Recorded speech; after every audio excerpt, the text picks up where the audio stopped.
You're listening to the Ether podcast with your host, Decal.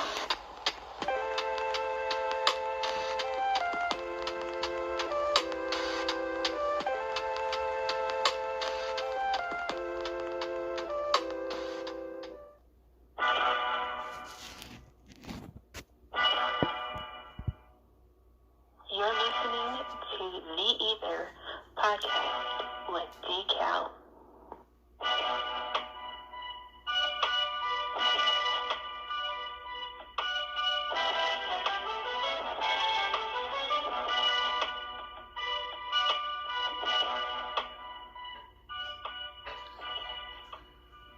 Hey, good morning, everybody. It's your boy Decal here on the Ether podcast. It is Tuesday morning, 10:51 a.m. Live, coming for you where you get the podcast from iHeartRadio, Spotify, a couple of different platforms like that. This morning, it was weird. I was just out and about today, had some stuff on my mind, and I want to address it with you guys. By now, you probably heard about the acquisition of Twitter, social media platform. I know a lot of people are more familiar with Facebook than they are with Twitter, but Twitter is think of Twitter as an outlet, social media for more business type of communication. Whenever you see business talked about different type of advertisement, Twitter is usually the Twitter handles what they usually go by, celebrities, entertainers. It's a great way for people to go ahead and interact with their audience. It's more direct. So a lot of breaking news happens via Twitter, where the entertainer, the athlete, they don't have to really have access to a source or like a news source. They can just pull out their phone and go to their laptop and tweet about it. So a lot of news gets broken at a faster pace with Twitter. Facebook is more kind of like an outlet for your keeping in touch with family, friends, and strictly social. Twitter is as well, but it's more of the business tip. So Elon Musk purchased the platform yesterday for $44 billion. He was the largest shareholder for the company, and now he's going to be the man in charge. And a lot of people have mixed feelings about the platform,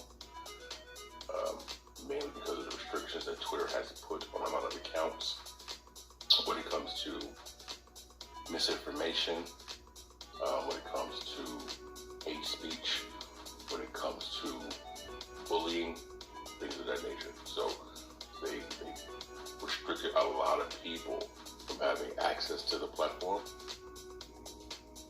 And now that Elon Musk is in effect, people are very worried that he's going to allow these people to have their accounts reactivated. So, and a lot of people have already. So, that's a fear of a lot of people, and people have already left the platform because of it. The bottom line is this. My personal opinion when it comes to the Twitter acquisition, it's not my money. It's perfectly fine. I mean, I got a Twitter account. You guys can follow us at the Ether. Right there on Twitter is at TheEithr.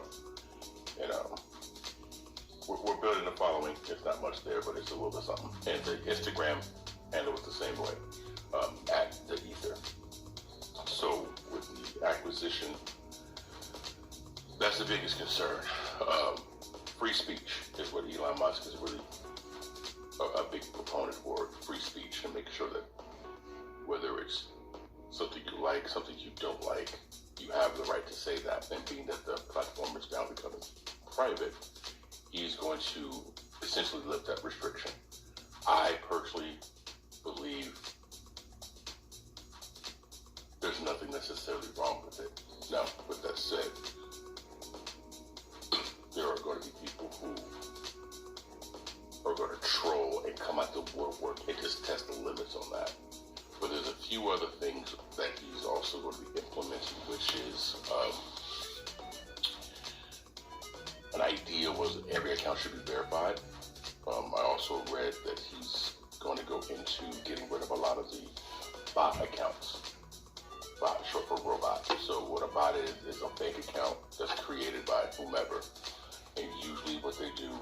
designed to reply to someone who is on a certain topic, discussing a certain topic, or in a certain genre or business or field or something.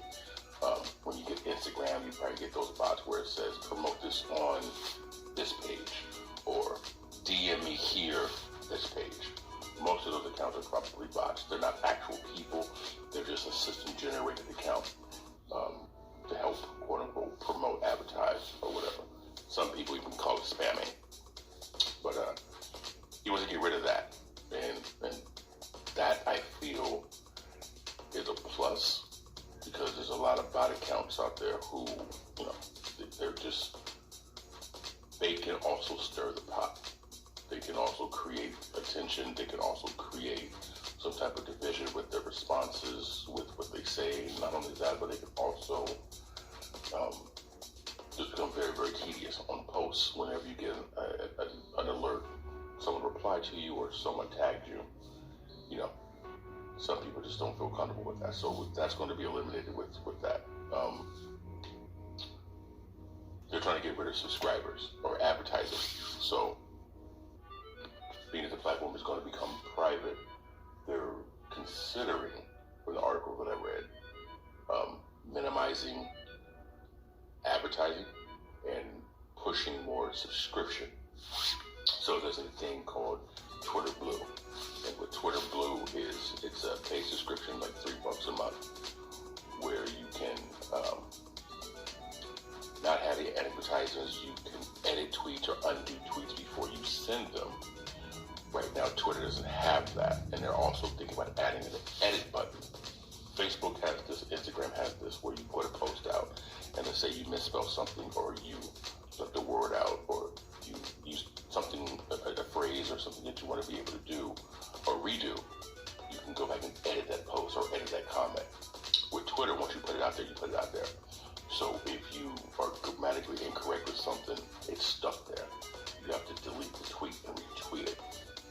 So an editing button is something that's coming in the near future.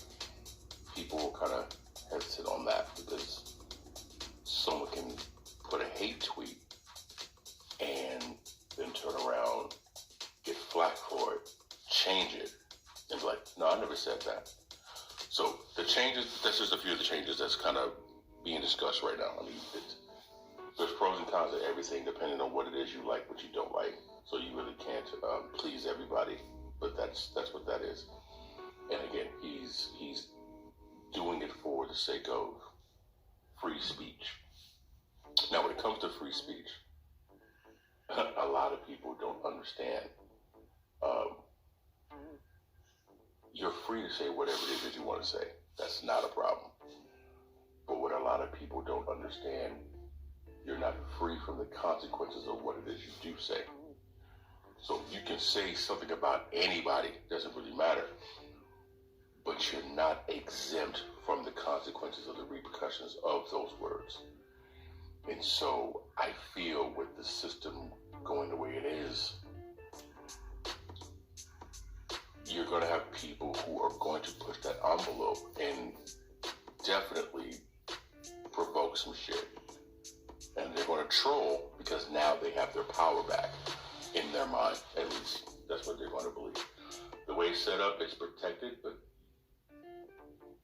who's to say what's right? Who's to say what's wrong? Now, again, like I said in my last podcast, I'm kind of down the middle on everything. I try to play devil's advocate to both sides, but I feel with people having the freedom to say whatever they want,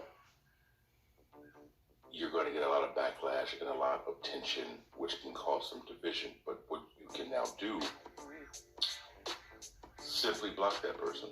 If you don't want to see their tweet, same thing you would probably do on Facebook. You would just block that person and or mute that person and or unfollow that person, whatever you got to do. I'm a believer that anything should be said, even in hate speech. I don't necessarily agree with it. I don't like it. But you can. But like I said before, you're not exempt from the consequences of that. So if you pop up in the mouth and you say some shit that's out of pocket, don't play victim when you get your ass whooped. My grandfather used to say, don't let your mouth write a check your ass can't cash. And some of you people ready for that. And social media has put a lot of people comfortable to talk what they talk. So it's going to be interesting. Like I said, I'm not against censoring people. I can just simply ignore it. And, you know, if you say the wrong thing, you say the wrong thing, then you got to deal with the consequences after that. Simple, bottom line. But that's kind of what I thought about free speech. It's just interesting. Is it just rambling on some stuff? I kind of want to talk about basketball. Now, I'm more of a football guy, but with basketball, this conversation about Kevin Durant and being, arguably the greatest player in the NBA. Personally, for me, Kevin Durant, I know I'm going to probably get somebody who's going to comment or whatever the case is, but I think Kevin Durant is a very good player, but he's not the greatest player or a NBA great. What do you guys think about that? My man. Okay, cool. So I got some confirmation on that.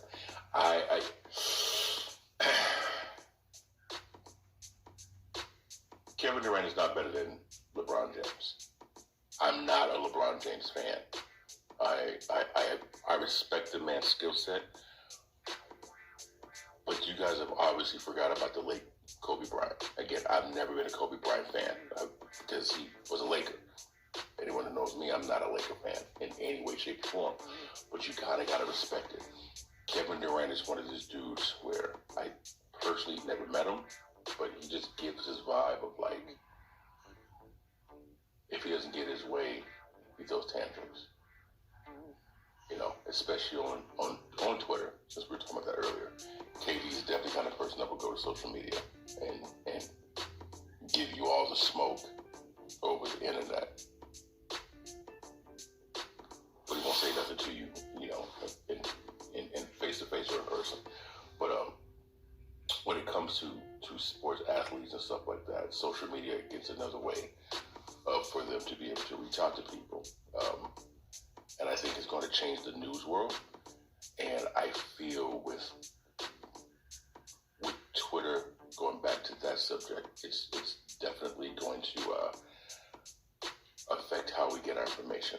Now, I know I kind of jumped around a little bit, but back to Kevin Durant. People say he's like this great player, but just remember, he got those 2 championships on a basketball team that was already established. The Golden State Warriors had already won their championship 2 years before he got there.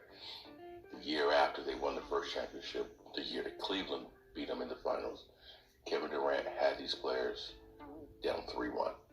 The Oklahoma City Thunder had the Golden State Warriors down 3-1, and they couldn't close them out. And this is a young Kevin Durant, him and Russell Westbrook. And he had to come to an established team in order for him to win a championship. Now, let's also keep in mind that Kevin Durant got swept in the first round with the same exact player LeBron James won a championship with. So if KD is this, I don't know,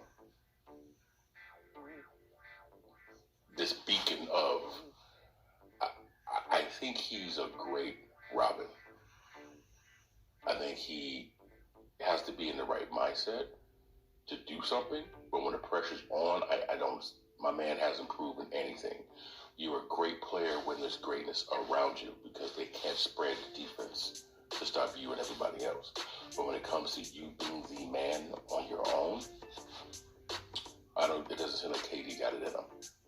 I would love to see Duke, kind of take over and make stuff happen, but I think he's a little too sensitive for the bright lights and the responsibilities. Now, again, I ain't never been on the NBA court. Okay? I never even been on the court after a game to shoot around on the court. So that man is doing something that I'm not doing. I understand that. I acknowledge that. But it doesn't change the fact that, my man, you got swept and you were expected to be in the finals this year with James Harden, who left you, and Kyrie Irving, who was there half the time.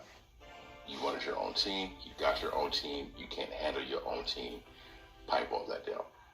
But, that's just me. Like I said, I had a conversation about Kevin Durant yesterday, and randomly just felt like sharing that on my podcast. Simple as that. Another thing I want to talk about is customer service. Listen, have you guys ever been in a situation where you go to the store, you ask somebody a simple question, and like they don't know, but they act like they do know by picking up the product that you're looking for and reading the back of it, like they're actually telling you something different. Like, for example, would you ever been to Best Buy and you ask them a question about speakers or something about an appliance, and these motherfuckers are just going to go over to the tag and just read the shit to you? You're like, bro, I can do that on my own. Customer service is something that is no longer available anymore because so many people are on their phones. So many people rely on Google. So many people rely on just winging it. I can't wait till customer service actually makes a comeback to something else. You know, I can't wait for them to come back to actual retail stores. And I know a lot of people are starting to shop from home, but I feel in the near future, man, when people are going to start going back out in droves to retail stores all over again.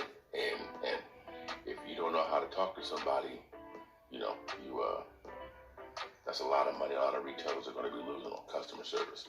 It's just something for me that I feel like people just need to go ahead and get out more, get off your phones more, go outside, interact with people more. I'm a firm believer it's not necessarily what you say, but it's also how you say it. So it's a really big thing. So anyway, that's pretty much what the whole podcast was for today. I just wanted to kind of just talk that talk about the Twitter idea. Elon Musk purchasing it, customer service, Kevin Durant. That's pretty much about it. I'm looking at having scheduled times to do the podcast. I'm not exactly too sure. My schedule's kind of hectic with everything that I got going on, but I plan on doing something, possibly, hopefully, maybe twice a week. Just so that way it gets more familiar and more consistent, and people who are following, they know exactly when to expect the podcast versus just popping up unexpectedly out the blue. Make sure you guys follow on YouTube. Search the GNS Inc. Right there, you'll see the company page, and then you'll see the podcast videos or sound bites uploaded to that.